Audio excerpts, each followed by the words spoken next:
You need to acquire to become a conference interpreter.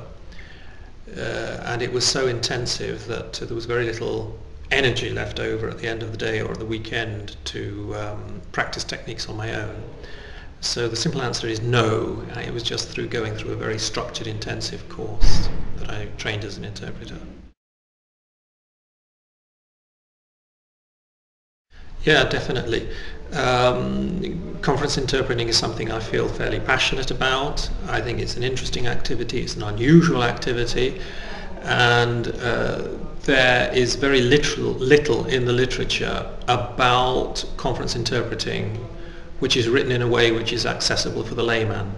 So I wanted to try and explain to anybody who might be interested a little bit about what it's about and how it works. That was the main thing. It was trying to make it accessible, not just for academics, not just for professional conference interpreters, but for anybody.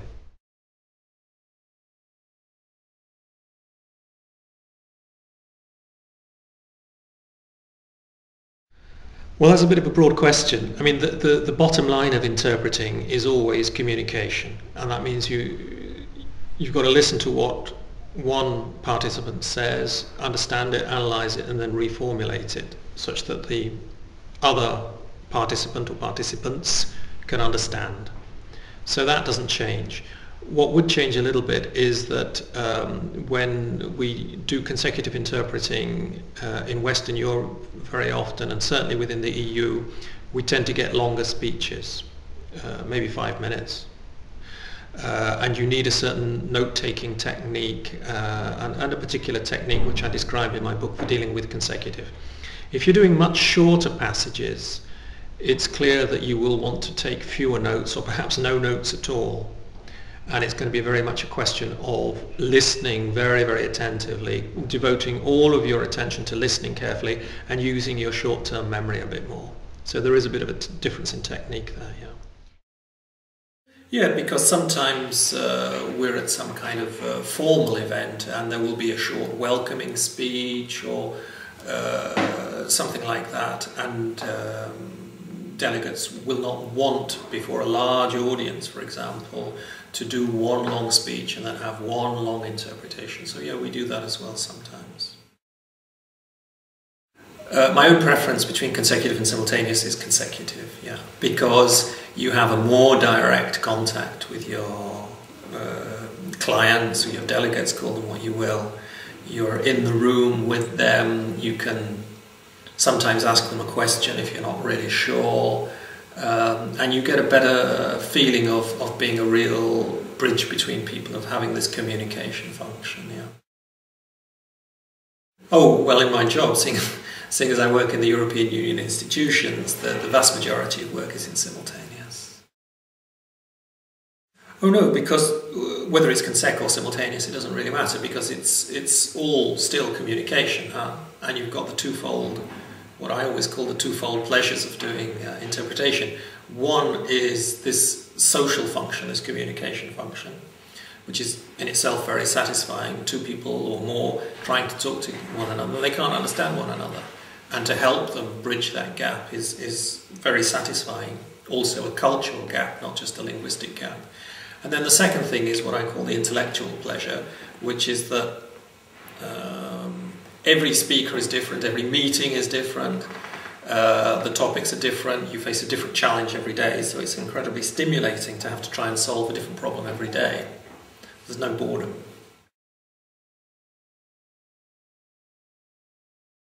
Oh yes, well you have to.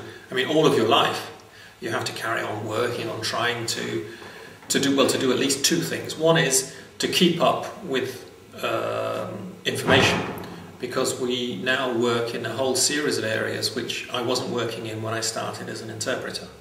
So you have to learn all the time, you have to know what's going on, find out the new jargon, but not just the jargon, you have to know a little bit what lies behind the jargon.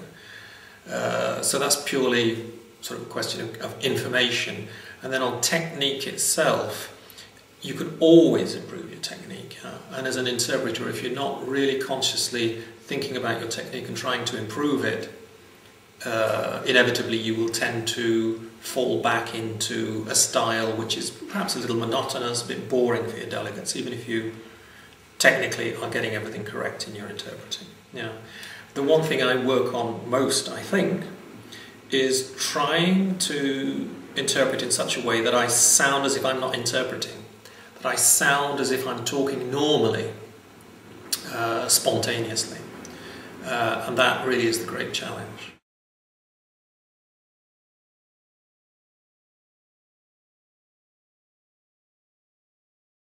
No. No, there's no. I honestly don't think there's such a moment. There's a moment at the beginning of your career when you're pretty uncertain. And for me, I reckon that lasted about 18 months. It took me about a year and a half to start feeling, okay, I can go into a meeting and assume that I'm going to survive, that there's not going to be a real problem today, that I somehow felt more self-confident. But that's not the same thing as saying, oh, well, you know, I've stopped, I'm not going to develop, I'm not going to improve.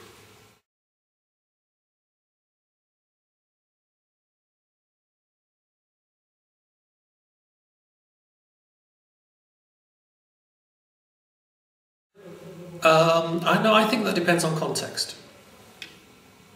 The first thing is that I would definitely say for a young interpreter, one should spend an awful lot of time perfecting the languages one has. Because unless one is a total genius, or perhaps by sheer luck because of family circumstance or something like that, one is practically bilingual. One always has to do an awful lot of work to have working languages at the level they should be at. The second thing is that when you start interpreting, you have an interpreting career, you have so much to learn in terms of technique that trying at the same time to acquire new linguistic knowledge is very difficult. It's a bit of a tall order.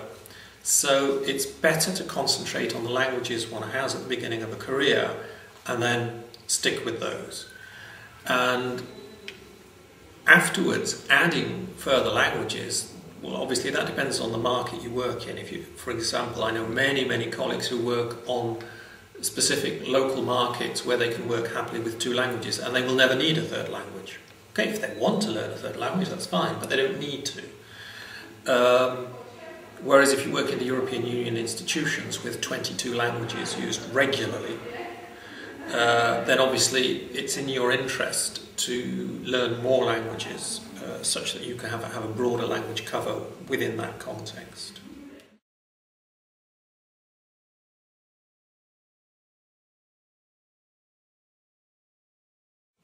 No. The simple answer is you've got to do a proper course. You've got to be properly trained. The worst myth one can succumb to is that if I'm a good interpreter, if I'm a good linguist, I'll be a good interpreter. It might be true, but it isn't necessarily true. To be an interpreter, you have to have certain other skills, and the vast majority of those skills have to be learned. I don't think people are born interpreters, and so you have to learn them at a university or a school which is in a position to teach them properly, and to go through the whole process of developing a certain number of competences and then putting those competences together. And the only way to do that is in a structured course which is properly designed. Oh, well, of course it plays a role, it certainly helps, yeah. And I think certain people have what we call an aptitude. In the past, the European Commission used to have its own in-house conference interpreter training course, and it held admission exams to that course. And I think it was characteristic that those admission exams were called aptitude tests, because the whole point of the exam or the test was to try and identify whether certain people had a natural aptitude to working as an interpreter. And those aptitudes, I think, will include things such as, this obviously isn't an exhaustive list, will include such things as being a good public speaker, being able to communicate well spontaneously, being able to use your mother tongue in a very rich way, but at the same time in a precise way, being able to cope with stress, being able to analyse very quickly. Those are aptitudes. Certain people have them more and certain people have them less.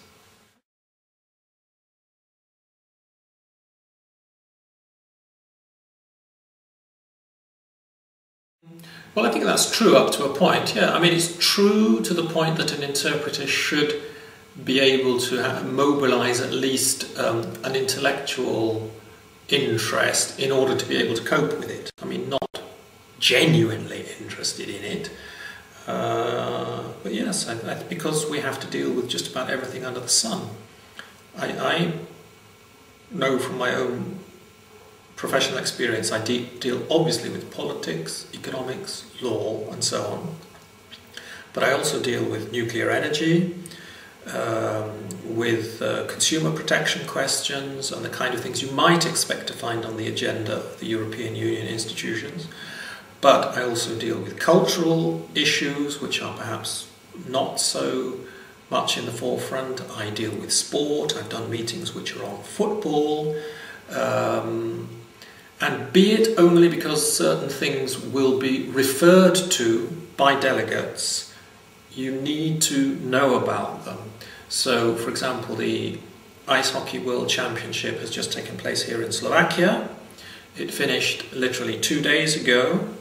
Let's assume I'd come to Bratislava today not for a contact with the university but to work in a meeting. What is very likely to happen if a Slovak delegate takes the floor? That one way or another there will be a reference, maybe an oblique reference, to the World Championships in ice hockey. I might have zero interest in ice hockey, but I've got to know about it. I've got to know that it took place and I've got to know who won, at the very least. And preferably I should know how Slovakia got on as well, because there may be some reference to that. So yeah, I don't think that's a myth. No, that's not true. They have to be good, but they don't have to be better. They can be better. Sometimes the interpretation is better than the original. Sometimes it's clearer, sometimes it's better expressed. But it doesn't have to be better. Oh, that's definitely a myth. Because of various reasons. Let's assume that technically speaking, machines can replace interpreters. We haven't got there yet, but let's assume it can be done. It would mean that if interpreters were to be replaced by machines, that the participants in international meetings would prefer to use those machines rather than to use live interpreters. And given the nature of international meetings, given the dimension of personal contact, which is very important, things such as body language, facial expressions, I think that delegates will continue to want to have the human dimension, even if they know that the human dimension is in fact less reliable than the machine. I'm saying this is always assuming that. No? I don't think interpreters should go around saying it's not feasible technically. They said that you could never devise a chess computer or computer playing chess which would beat the best grandmasters in the world, and then look what happened. That's one thing. And a second thing is that although it's perhaps not the most important thing in interpreting, in a way it almost sounds a bit condescending to interpreters, but there is a political dimension to interpreting as well. That there is a certain prestige aspect of a delegate having their interpreter. And I don't think delegates will want to lose that either and have, in inverted commas, just a machine.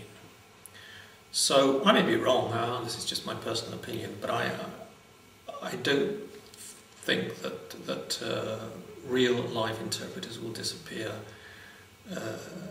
for an extremely long time, and probably not even once the machines are capable of doing the task technically.